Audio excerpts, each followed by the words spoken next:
La decisión de la Asamblea tendrá que pasar por el filtro del Ejecutivo. Damos la bienvenida al licenciado Rubén Lema, presidente de la Unión Nacional de Educadores en esta provincia. Licenciado Lema, ¿cuáles son las primeras reacciones del gobierno tras seguramente haber leído ya en detalle la resolución que se tomó en la Asamblea el día de ayer? Un saludo cordial a usted, estimado Gustavo, y a la ciudadanía que nos ve, a los compañeros docentes que estamos a la expectativa, efectivamente, de que el Ejecutivo reciba la documentación elaborada por la Asamblea Nacional y que lo antes posible se pueda dar el proceso de ratificación con respecto a la equiparación salarial que en el segundo debate se ha podido ganar a favor del magisterio. ¿Hay conformidad con lo resuelto por la Asamblea? Nosotros llevamos una propuesta como Unión Nacional de Educadores de ratificar la LOEI en su totalidad. Esto quiere decir que también el tema de la jubilación de los maestros sea a los 30 años de servicio sin límite de edad. Lastimosamente esta parte no ha sido ratificada. Allí no hemos tenido el respaldo de la Asamblea Nacional, pero al menos en hacer justicia con el salario de los maestros hemos alcanzado una victoria importante en esta lucha que tenemos a favor del descongelamiento del salario y poder tener un respectivo, o hacer más bien justicia con el salario que hemos estado estos últimos 12 años congelados sin alza salarial. ¿Hay indicios, licenciado Lema, de que esta decisión de la Asamblea pueda ser o modificada o anulada desde el Ejecutivo? El oficialismo no votó a favor de esta iniciativa en la Asamblea con sus legisladores por considerar que no existen recursos para esta medida. No hay una previsión en el presupuesto general del Estado, menos una partida presupuestaria, y este podría ser un causal para que el Ejecutivo pueda vetar lo decidido por la Asamblea. Lastimosamente, el gobierno de Guillermo Lasso, pese a que en su primer día como gobierno manifestó que estaría apegado a la normativa legal del Estado, que respetaría las decisiones de los diferentes entes que conforman el Estado ecuatoriano, hasta el momento no hemos visto ese respaldo con el maestro, pese a que en su campaña ofreciera precisamente respaldar la labor educativa. Hoy también a través de sus diferentes ministros ha hecho lo posible por echar abajo las aspiraciones del magisterio. Tal es así que en una semana muy decisiva para la Asamblea Nacional se elaboraron a través de la ministra Brown acuerdos ministeriales y con el respaldo de grupos pequeños de maestros aplaudieron ciertos entre comillas, lineamientos para que se cumpla la LOEI. Estamos totalmente en desacuerdo de este tipo de prácticas que lo único que hacen es dividir al magisterio, lo único que buscan es que efectivamente las aspiraciones del magisterio no se lleven a cabo y boicotear una aspiración de tener una equiparación del salario. Hoy tenemos que trabajar más unidos que nunca para que efectivamente eso que pretendieron hacer, no disponer o no tener en cuenta la fuente de financiamiento de dónde se iba a tener el dinero para invertirlo en educación, se ratificó en el segundo debate, cosa que no estuvo planteada en el primero. Y a través de eso, pues, le damos y le estamos delimitando para que el Ejecutivo no tenga pretexto y no eche abajo esta equiparación del salario de los maestros. Ahora, señor Lema, muy buenos días. ¿Ustedes adoptarán algún tipo de medidas? ¿Cuál va a ser la respuesta luego de que ya se haya aprobado en la Asamblea Nacional esta situación? En este momento estamos esperando el informe que se nos haga llegar para poder en cada una de las capitales de provincias entregarles a los representantes del Ejecutivo, llámese gobernadores de provincia, para que efectivamente tengan el documento, sepan que existe la fuente de financiamiento y que los maestros merecemos el respeto y el trato del que ha hablado el propio gobierno. No se trata solamente del discurso, se trata de llegar a la práctica con el recurso y a través de eso, pues, dar un paso en el cumplimiento de la ley y también de la Constitución de la República. Pero, ¿cuál sería la fuente de financiamiento, señor Lema? ¿Cuáles son las fuentes que la dirigencia de la UNE o los legisladores han detectado? Se habló, recordamos, cuando el expresidente Lenín Moreno aprobó esta ley de que se requería una cifra cercana a los 3.000 millones de dólares para financiarlo. Luego se han barajado otras cifras, sobre todo por parte de dirigentes de la UNE.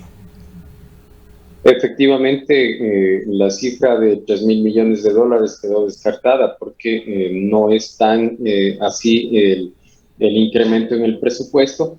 Lo que hemos demostrado es que para la equiparación del salario lo que necesitábamos era 568 millones de dólares y efectivamente estos 568 millones estaban financiados a través de los recursos de ingresos permanentes, porque el Estado ecuatoriano recaudará más de 2.000 millones de dólares en cuanto a procesos de IVA y de renta. Lastimosamente, también es importante recalcar que el gobierno habla de no tener dinero, pero en este año ha condonado precisamente la deuda por renta que tienen las grandes empresas y la cifra sube alrededor de 5.000 millones de dólares. Por un lado se habla de no tener dinero y por otro lado se deja de cobrar a los amigos del gobierno. Entonces, en esa contradicción, allí no hay una coherencia de la política que viene haciendo Guillermo Lasso y eso hay que condenarlo. Es importante tomar en cuenta de que la educación y la salud es primero, no efectivamente los amigos del gobierno. Ahora, en materia salarial, licenciado Lema, es muy importante el tema de equidad, ya sea en un microsistema, una pequeña, una mediana o una gran empresa, o un macrosistema que es el sistema nacional. Esta elevación importante en los sueldos básicos del magisterio no genera una situación de desequilibrio, de inequidad en el país. De ninguna manera, porque nosotros estamos como servidores públicos y veníamos teniendo un régimen bastante adverso para los intereses de la educación y sobre todo de los maestros, porque como servidores públicos teníamos un salario congelado y por debajo del servidor público número 1. Es decir, que nuestros compañeros servidores públicos en las diferentes instituciones del Estado con títulos de tercer nivel, efectivamente tienen un salario más alto al servidor público dentro del sistema educativo. Quiere decir también que en circunstancias como Policía Nacional y Ejército, el personal con título de bachiller tiene un salario mayor a docentes que no solo tienen un título de tercero, sino hasta de cuarto nivel. Eso efectivamente es, o lo que mencionaba usted, eso hace que exista un desequilibrio. Hoy lo que hemos alcanzado a través de la Asamblea Nacional es al menos disminuir este desequilibrio que ha venido teniendo el sector del magisterio. Esperamos efectivamente que el gobierno se ratifique con la revalorización del docente y se pueda pues poner en práctica esta equiparación del salario. Parte de esta ley que está siendo discutida y modificada también contemplaba que la jubilación voluntaria de los maestros se pueda dar a los 30 años de servicio, pero el Seguro Social había señalado que esto no era factible desde un punto de vista actuarial, que iba a poner en mayores problemas a un ya de por sí debilitado Instituto de Seguridad Social. Y con respecto a las jubilaciones anticipadas, la Comisión acogió las recomendaciones realizadas por los estudios actuariales del IES. ¿Qué es lo que piensan los maestros sobre este tema? Lastimosamente en esta parte o es necesario mencionar de que el gobierno de Correa quitó el aporte del 40% al IES, lo cual es el causante de la crisis del Seguro Social. Además, que las administraciones que ha tenido hasta el momento el Seguro Social no han podido efectivamente sacar adelante a una institución que le pertenece a los trabajadores, que le pertenece a los afiliados y que lastimosamente desde hace algunos años está en manos del gobierno de turno. Hoy es importante mencionar que efectivamente se nos queda debiendo esa parte de la jubilación, porque efectivamente lo que planteamos es que el magisterio pueda jubilarse a los 30 años de edad, a los 30 años de servicio sin límite de edad. Tendremos que trabajar ahora en la misma manera que hasta el día de hoy hemos venido trabajando, cumpliendo los 60 años de edad. Eso es importante mencionar que también allí hay intereses netamente del gobierno y de quienes están este rato administrando el Seguro Social por desprestigiar a una institución, por hacerla parecer quebrada, porque a la final pues el gobierno quiere deslindarse de una responsabilidad social como es a través del seguro. Pero este tema, licenciado Lehmann, no fue un asunto precisamente catalizado por el gobierno. Fue la Corte Constitucional en el mes de mayo del año pasado que dio trámite a una acción de inconstitucionalidad que había planteado el IES, demostrando con cifras que la medida no era posible.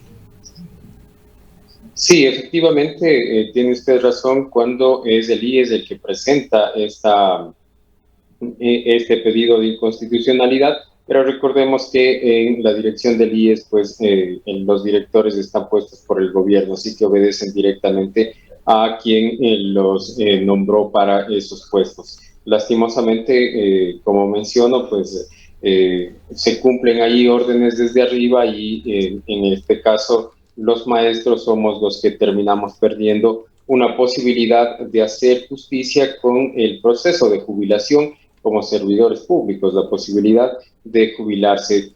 De que vayamos a desfinanciar el IES es totalmente absurdo porque cuando se jubile un compañero nuestro, pues efectivamente de manera, hoy no inmediata, porque debería serlo, sino tarda un mes, 2 meses en reponerse esa partida a través de la contratación de un nuevo docente. Así que el IES no dejaría de percibir el aporte que como gobierno se destina para la seguridad social. Finalmente, licenciado Lema, ¿cuáles serán los límites de tolerancia de la UNE ante un eventual veto parcial o total del Ejecutivo? Bueno, hoy esperamos que el gobierno cumpla con su palabra efectivamente de valorizar la acción educativa, pero de no ser así, pues efectivamente nos encontraremos en las calles y en las plazas de cada una de las provincias del país y pues a favor de los docentes, a favor del magisterio, pero sobre todo a favor de la educación de nuestros niños y jóvenes. Ahí estaremos levantando la bandera de la Unión Nacional de Educadores. ¿Qué es lo que piensa también, licenciado Lema, sobre el retorno presencial a clases ya decidido en Ecuador? Aunque cambiemos de tema, pero es un tema de coyuntura importante. Viene de la mano con el tema de la LOEI, porque lo que hemos venido insistiendo hasta ahora es que efectivamente se ponga en la práctica y todo el articulado de la LOEI.